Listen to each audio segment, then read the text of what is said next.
Hello.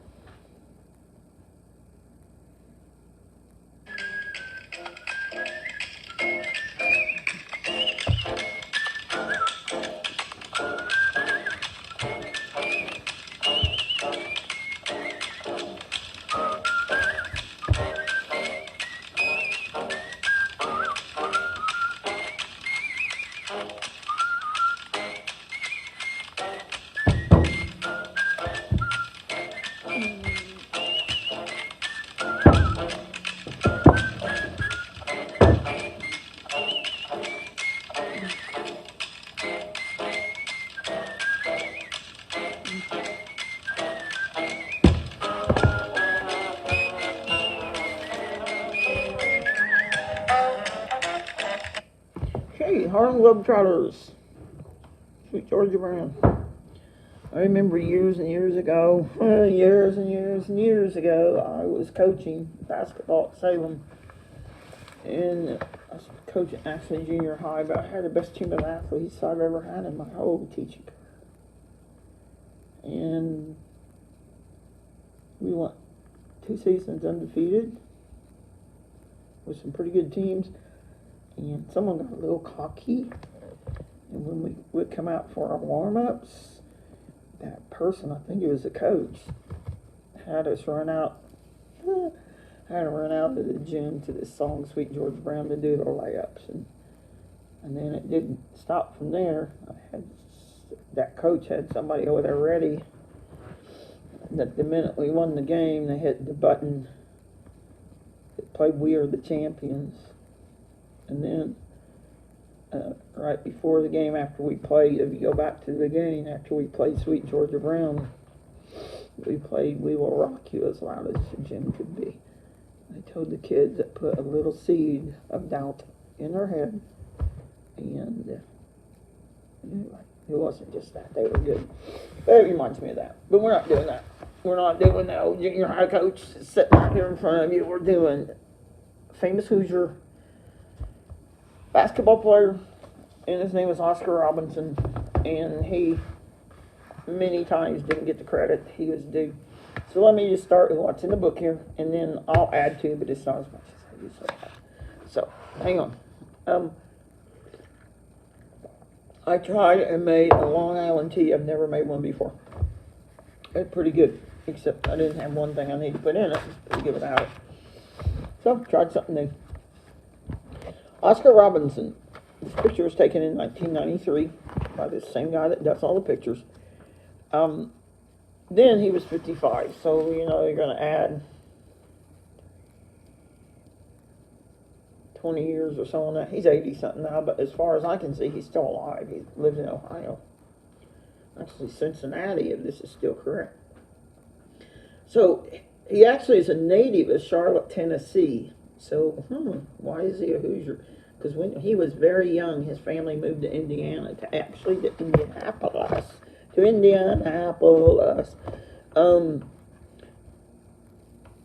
Had a nickname, the Big O. And he began playing basketball at Crispus Attucks High School in 1952. I think Crispus Attucks is closed down now. And when he began playing, they won the state. No, I'm sorry. He started playing in 52, and they won the state championship in 1955. So I was a year old. And this is a quote from Oscar. Quote, "We were the first Indianapolis school to win it, the first black school to win it, and it was even more historical because the team we beat was an all-black school. The shock hit Indianapolis so that I don't think they ever got over it." This is still Oscar talking. It's really kind of sad. I don't think they ever got over it seeing 2 black teams in the finals. After we won the championship, the tradition was to get a ride on a fire truck and a nice celebration downtown. They didn't do that for us. Robertson went on to become an All-American at the University of Cincinnati. He played 14 years in the NBA, 10 years with the Cincinnati Royals, 4 years with the Milwaukee Bucks, and the Bucks won the NBA championship in 1970 and 1973. His honors include Rookie of the Year, Most Valuable Player. He was elected to the Naismith Memorial Basketball Hall of Fame in 1981. Robinson said, quote, "I think of the best. I think of everything good. Indiana was an opportunity, a difficult time. I'm so glad that Indiana-race relations were what they were because I excelled. Those days challenged not only me, but other young blacks." Unquote. Robinson resides in Cincinnati, where he is the majority owner of a chemical manufacturing company. He is married with 3 daughters. Now, a little time has passed, so I always look at a little bit more updated thing about Oscar. And I found out a few of the stuff's the same.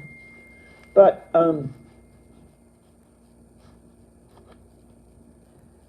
okay. He was nicknamed the NBA's Forgotten Trailblazer. I almost played Daniel Boone's song because, Daniel Boone was a trailblazer, but then I thought I'd better play that Harlem Globetrotters song. He was one of the main voices against racism in the NBA, against rules that limited freedoms in the NBA, against the finance part of the NBA where the players weren't getting paid what they were worth. Hang on, gotta go back a page. In 1971, Oscar was 32 years old. He had just finished his season with the Milwaukee Bucks, off his only national championship. And in September, he walked into a Senate hearing room as the head of the players' union. And he sat before about 9 of the most cantankerous senators that you could probably get that questioned him. He was against the okay, I knew I'd get this wrong or something. Anyway, he was for the players being able to be free agents and get the money that they needed. It gets complicated when we talk about antitrust issues and stuff because I don't hardly understand that myself. Some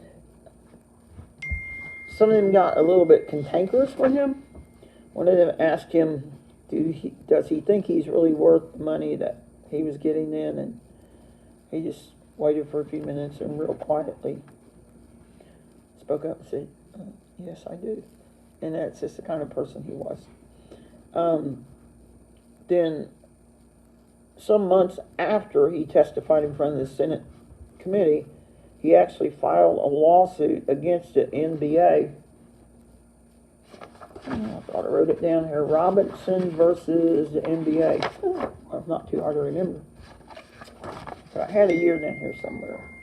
Robinson versus the NBA. There it is. No. Anyway, I lost it, but it's there. While he was, during his 1961-1962 season, it was his second year with the Cincinnati Royals, and he did something that's very, very hard for a basketball player to do. He had a triple-double or whatever. He had a 30.8 points in a game, 12.5 rebounds in the same game, and 11.4 assists. And as an old basketball coach, you like players that do that. So, and he's always been kind of known for that.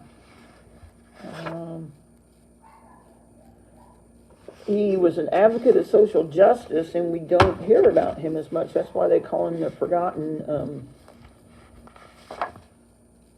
Trailblazer, because back then we didn't have internet and Facebook, Twitter, all the media that we have today. So,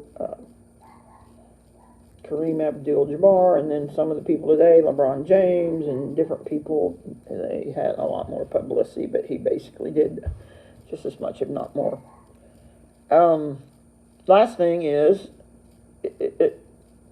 today, it said when LeBron James, when they were going to protest, I don't remember, I can't remember now, the police's treatment, I think it's when they knocked that guy down up there in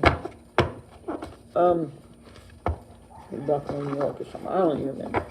But when one of those things happened, they were planning in protest, LeBron James was thinking about, well, he was going to join the protest, and he called up, at almost midnight, he called Oscar Robertson in Cincinnati and asked for his advice. And he said, you could always depend upon him to guide you through if you needed help, no matter what.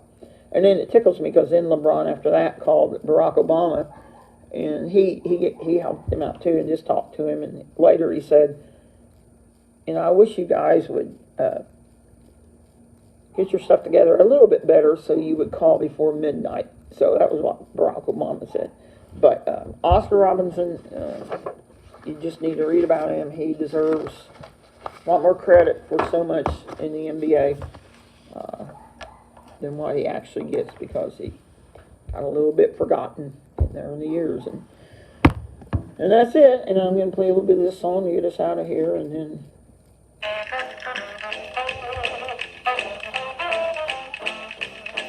when this song plays, I just have visions of my ball players bursting out of that room, and people kind of laugh and smile, but it wouldn't take them too long to just set those faces up a little bit because they realize those kids were good. Never had a bunch that could play together like that. I'm trying to think. Today, one's a dentist in Jasper. Pick up the rest of doing. One of them I went back, they retired their jersey at the high school about 3 years ago, and the parents asked me to surprise them to be here. There were just 5 or 6 girls that they all knew their job, they all knew which one did it. Good old memories. The one that's a dentist now, Sheila, used to make her stand out there and shut her eyes and somebody rebound for her and just keep shooting. She had that sweet spot. Of course she did. In the game, she did in practice over and over and over because I made her shoot with her eyes closed. That was something. Had a great big tall center. You land it in the middle. Get the ball in her and then flip it back out to one of the amazing guards I had. Those were glory years. We beat Scottsburg, we beat Austin, and back then they were the big teams that you wanted to beat. We were tough. Never had another year like that. Had to be close, but never did. I love those girls. That was back there, man.